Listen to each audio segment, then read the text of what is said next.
The Zarkali Confederacy had ruled the outer sectors for more than a century, expanding its grip through fear, taxes, and swift destruction. Their fleets were vast, their laws unchallenged, and their confidence uncheckable. When Sarni's 4, a small but resource-rich trade planet, hesitated to agree to the Confederacy's newest mineral tax, the Zarkali responded with a standard demonstration of power. One order, and a quarter of the planet's surface burned in plasma fire, turning cities into dust and oceans into glass. It wasn't personal, it was policy. The remaining cities were told to comply, and the Zarkali assumed they would. But under one ruined government facility, buried beneath layers of forgotten steel, a technician named Laro found something strange. An ancient terminal, half covered in ash, marked with a language he had only seen in myths. The symbols were crude, not like the smooth glyphs of modern systems. He powered it on, expecting it to fail, but it hummed. A slow, deep pulse moved through the room like a breath held for too long. He didn't know the full history of the machine, but he knew one thing: it was human. From the Deathworld, from Earth, old stories told of a time when Earth had walked among the stars, wild and dangerous, before vanishing into silence after its final war. Some believed the planet had been destroyed. Others said Earth had closed itself off. Whatever. The truth, no one had heard from the humans in over 300 years. But the device still worked, and Laro didn't have time to debate legends. The orbital bombardment was beginning again. He typed the only message he could think of: they. One that might matter to something, or someone on the other side. Earth, we are under attack. He didn't wait for a reply. The sky cracked open moments later, and fire fell. The capital city vanished in a flash of white heat. But the message had already gone. Across systems, through forgotten pathways, and dormant signal lanes, the pulse moved, jumping from relay to relay, bypassing the modern network entirely. At a listening post near the edge of an unstable wormhole, a rusted satellite blinked once for the first time in centuries. In the darkness beyond settled space, a black orb buried in the crust of a lifeless moon spun once, then sent a ping toward a place no chart recorded. Deep inside what was once Earth's moon, an antenna unfolded from stone. It reached up through the dust and screamed silently into space. The Confederacy never noticed. Their warships continued to land. Colonists were herded, the few surviving. Leaders were removed. Zarkali commanders mocked the resistance, and in their great war halls, the old tailies of Earth were brought up only for humor. A ghost world, they said. Nothing lives on a planet like that anymore. But across the void, something ancient heard the name of its home spoken again, not in glory or pride, but in fear. And that was enough. In the darkness between the stars, old machines powered on. Ships with no flags, hidden in deep gravity wells, began to move. A signal was acknowledged. A beacon reactivated. The Deathworlders were not gone. They had never been gone. They had only been sleeping, waiting, watching. Earth had never needed to rule the stars. To be feared, it simply needed to be remembered. And now it was. The 5 words spoken by a desperate technician were not just a cry for help. They were a key, a summons. And in the cold silence beyond the Confederacy's reach, something moved with purpose, quiet, measured, a storm uncoiling after centuries of stillness. The Zarkali laughed at legends, confident in their strength. But Deathworlders always hear when their name is whispered, and they never ignore the call. The message, weak but determined, left the burning sky of Sarni's 4 and vanished into the black, slipping through pathways forgotten by time. It jumped across shattered satellites, decaying relay beacons, and ancient SIGNAL towers, long since deemed dead by modern science. No species remembered those routes anymore. They had been built by a civilization thought extinct. But they still worked. The words carried weight, not in volume, but in meaning. They found their way to a system without a name, one whose light had dimmed centuries ago. There, orbiting a barren moon, was a listening device made of stone, metal, and something else. It wasn't powered by solar panels or reactors. It ran on something older reactive memory core technology that didn't require input to remember its mission. And when the signal arrived, it didn't decode it like modern machines. It recognized it. Within seconds, a dormant relay under the crust of old Earth lit up red. Deep beneath storm-churned oceans and shattered mountain ranges, alarms screamed. In frequencies only the buried would hear. They hadn't sounded in centuries, not since Earth had sealed itself away from the stars. The surface was dead. Broken towers, scorched valleys, and oceans that boiled, then froze again and again. There were no cities anymore, no governments. But far below, within the last of the Terran vaults, the Deathworlder fleet still waited. Not out of fear or weakness, but out of choice. They were not designed for peace. They were built for the moments no one else could survive. And now, their time had come. Protocols activated in silence. The vault doors rotated with a sound like cracking ice. Pilots were thawed. Commanders were briefed. Engines spun up in bays where no sunlight had reached in generations. Outside, the stars blinked like old eyes opening. But the galaxy above noticed nothing. The Zarkali Confederacy celebrated its recent conquest, preparing new garrisons on Sarnis IV and drafting civilians into compliance programs. They had no idea that across their controlled systems, their own outposts had already begun to go dark. It started with simple malfunctions, lights flickering, drones dropping from the sky, weather grids collapsing. Then came the silences. Entire communication hubs stopped responding. Patrol fleets sent out search parties, but nothing returned. There were no alarms, no signals of battle. Just a spreading absence, slow and chilling. By the time they noticed, it was already too late. And then, above the atmosphere of Sarnis IV, reality shifted. Not with thunder or light, but with a soft ripple. The first human fleet appeared, decloaked in complete silence.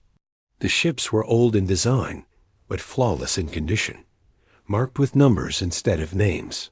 They made no threats, broadcast no demands.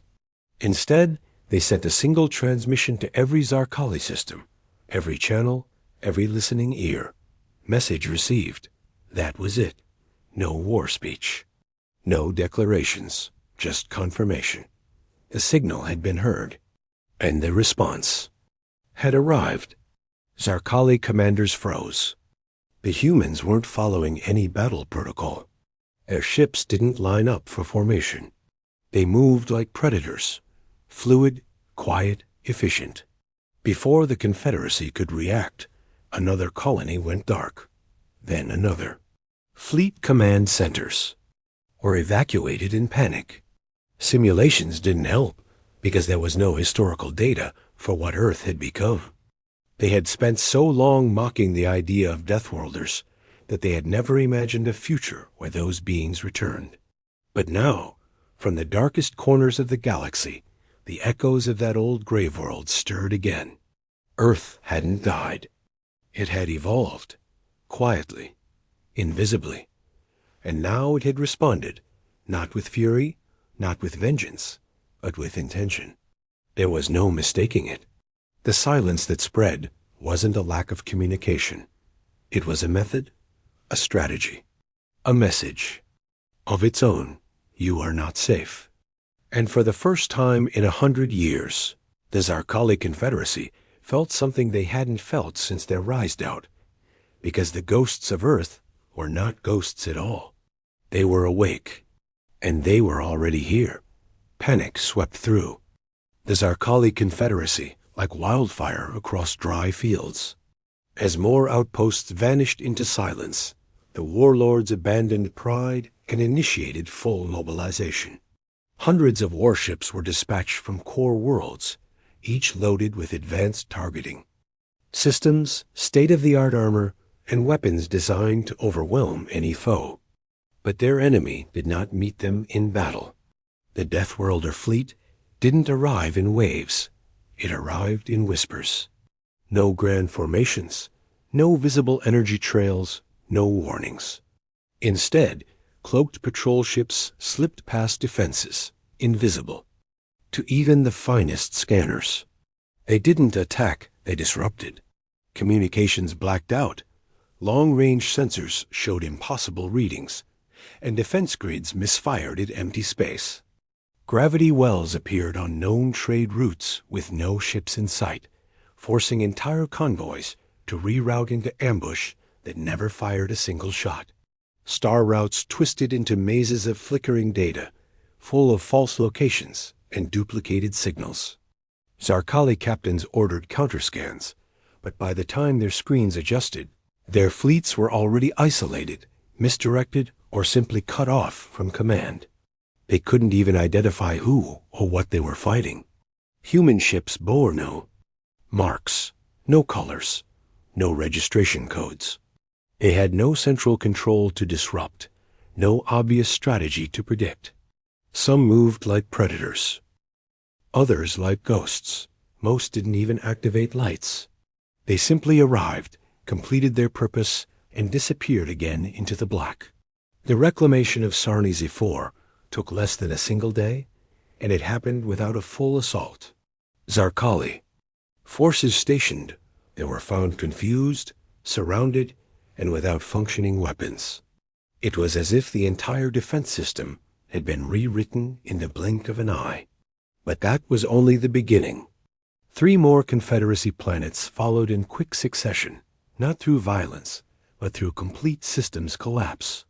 Power grids shut down, supply chains halted mid-jump, and shipyards lost all control of automated production. One high. Admiral attempted a manual reset of her command cruiser's AI core, only to find a new override code already in place. It wasn't a hack. It was something old or something buried deep in the Confederacy's foundational codebase. Engineers tried to trace the source, but the trail led to a set of protocols no one had ever seen before. That's when the truth began to surface. Much of the galaxy's current tech architecture, long thought to be built by Zarkali pioneers, was in fact adapted from forgotten frameworks scavenged centuries ago from Earth, while the Confederacy had copied and evolved those systems. They had never truly understood them. And now, someone who did had returned. The fleets that had arrived weren't fighting with guns. They were fighting with control. They were reclaiming architecture with hidden root access, invoking commands no Zarkali I could deny. Ships shut themselves down. Drones refused commands. Even artificial gravity fluctuated in terrifying ways. And through it all, not one human broadcasted a message. No demands, no terms. Just the echo of silence and the steady collapse of a mighty empire. The warlords tried to regroup. They proposed alliances, summoned neutral factions, and sent probes to track the Deathworlders. None returned. It was as if the humans weren't just defeating them, they were erasing them. Not out of hatred, but out of precision, out of purpose. It wasn't conquest. It was cleanup. Earth hadn't come to expand.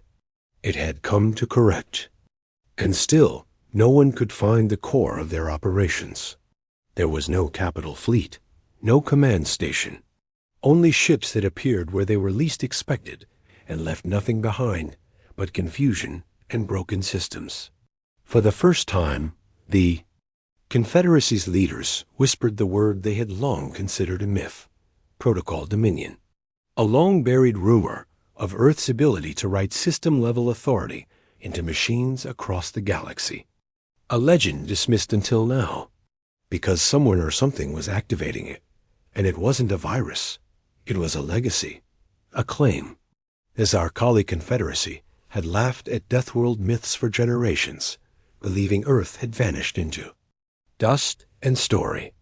But now the silence had returned, shaped like precision, moving like a storm in shadow. And it had no face, no name, no flag, only purpose. The Confederacy realized it too late. They weren't fighting humans. They were resisting the return of the original authors. And the code no longer belonged to them, got in the cold dark of space. The Zarkali Empire floated in silent fear as the truth of Earth slowly woke from its old slumber. When they captured the Deathworlder pilot, they thought they had won a great victory. He was half flesh, half metal, a burned soldier who did not scream or beg. He just stared through them, as if he could see something far beyond their walls and their weapons. They tried every machine, every mind probe, but each attempt to break into his memories made their own systems fail. They did not understand that. Some memories were made not to be stolen, but to burn any who dared to touch them. While the Zarkali generals argued in their shining halls, deep in the archives, a lone scribe named Thaler found an old file hidden behind so many locked gates that it felt like touching a ghost. The file's name alone made his breath stop. Protocol Requital. It was written in a strange mix of old human code and warnings that their translators could barely break. But the meaning was clear enough. Was not sleeping because it was weak. Earth was sleeping because it knew its true power was too dangerous to wake without reason. The fleet that now moved through the stars was only a first signal, a shield, a way to say enough before the real storm arrived. Zarkali leaders did not believe it at first. They laughed at the idea that one old blue planet could hide such horror behind soft words and old songs. But the pilot's silence was louder than any of their broadcasts. They studied old Deathworlder battles and learned that humans had survived poisoned skies, burning fields, and endless winters. They saw images of ancient cities turned to glass, and forests growing over old scars as if to cover the shame. Earth had learned to kill so well that in the end it chose not to, unless it must. Now that choice was made for it. In hidden corners of the empire, news spread like fire among the frightened. Some wanted to surrender, some wanted to run, but all knew it was already too late. The warning fleets were not here to fight, but to count who was watching. If the Zarkali did not turn back now, they would wake something no one could put back to sleep. Thaler sat alone in his library, surrounded by dark screens and dead languages, and wondered what it would look like when Protocol Requital began. Would Earth send machines or storms? Would it come quietly or with fire? No one knew because no one had ever lived to tell the story after it was done. Outside the glass towers of the Zarkali capital, small lights moved across the sky. They were scouts Earth's eyes in the dark, watching every move. The captured pilot, nameless and silent, lay in a white room while Zarkali scientists argued over his fate. Some wanted to cut him open to see what secrets his half-metal body kept. Others whispered that they should return him before the signal spread deeper into the old Earth network. But by then, the signal was already free. Somewhere in the void, old satellites came back to life.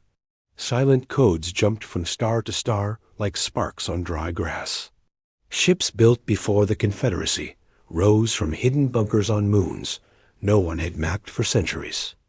They did not carry flags or demands. They carried a promise of reset, not conquest, not glory, just a quiet final end for anyone foolish enough to wake the sleeping giant twice.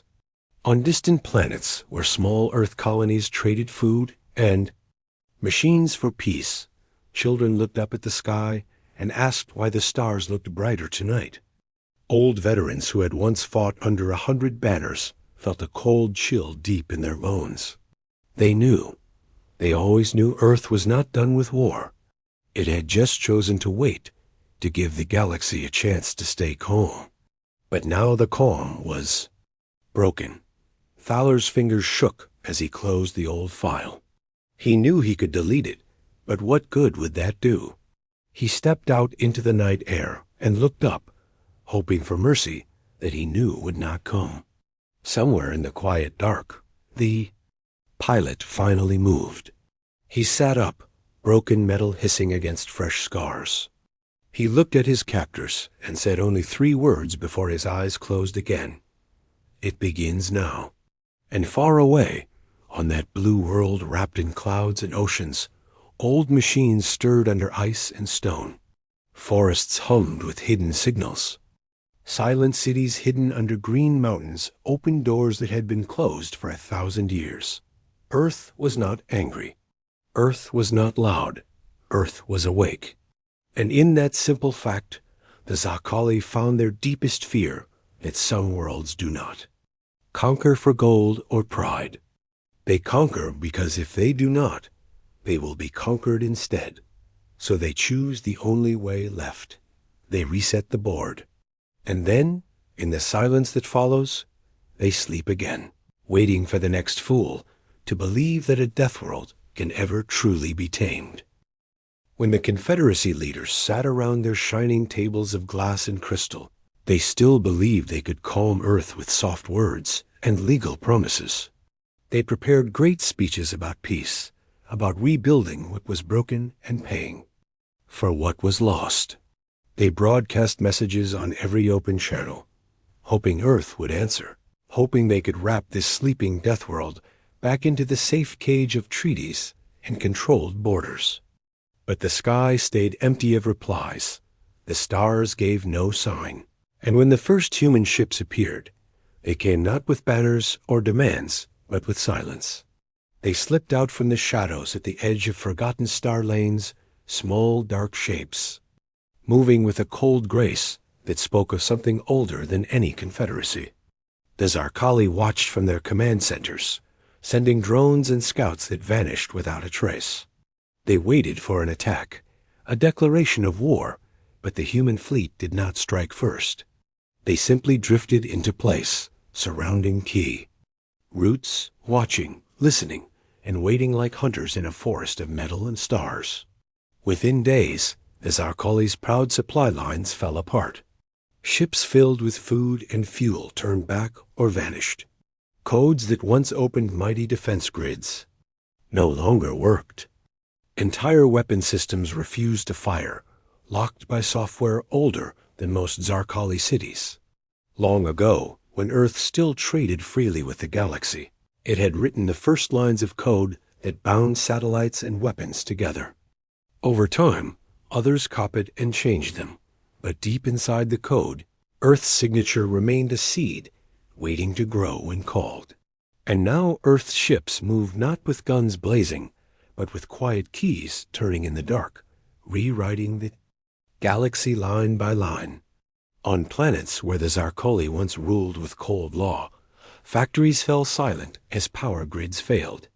Farmers looked up at the strange new ships above their fields and did not know whether to run or bow. In hidden bunkers, Zalkali officers shouted orders that reached no one because their own networks betrayed them, carrying Earth's silent hand instead. Some Confederacy senators begged for mercy on every open channel, promising gold, resources, anything to make Earth pause. But Earth did not answer. It did not need to shout. It simply pressed where it hurt most and waited while its old enemies tore themselves apart from fear and doubt. In the last bright capital, towers that once shone, like stars, turned dark one by one until only the central dome flickered with desperate lights. Inside, leaders argued about sending more fleets, about fighting fire with fire, but they knew in their hearts there was nothing left to fight with. One by one, their admirals slipped away in hidden ships, hoping to escape to distant worlds where maybe Earth's eye could not follow. But even there, they found the same silent shadow waiting for them. Earth did not hunt them. It simply made sure they could never rise again. When the final plea for surrender echoed into the void, it was not met with threats or demands for tribute. It was met with a single voice calm, tired, older than any of them could guess. It spoke only once. Let this be the last message you send in arrogance. And with that, Earth's fleet turned and vanished back into the cold dark it came. From no bases were built on conquered worlds, no flags were planted, no new rulers stepped from the ships to wear crowns of broken stars. Earth did not want subjects or slaves. It wanted only silence, only the promise that no one would ever think to wake it twice. And so the galaxy learned its lesson not from burning cities or endless occupations, but from the quiet spaces left behind. Sarkali scribes who survived wrote stories that turned into warnings for children born under new skies. Stories that said there is one world among countless worlds that should never be disturbed. They called it the place that does not answer, the place that does not forgive, the place that watches and waits with memories too deep for any machine to hold. And far away, behind clouds and storms and forests that hummed with hidden life, Earth watched the stars grow quiet again. It did not celebrate.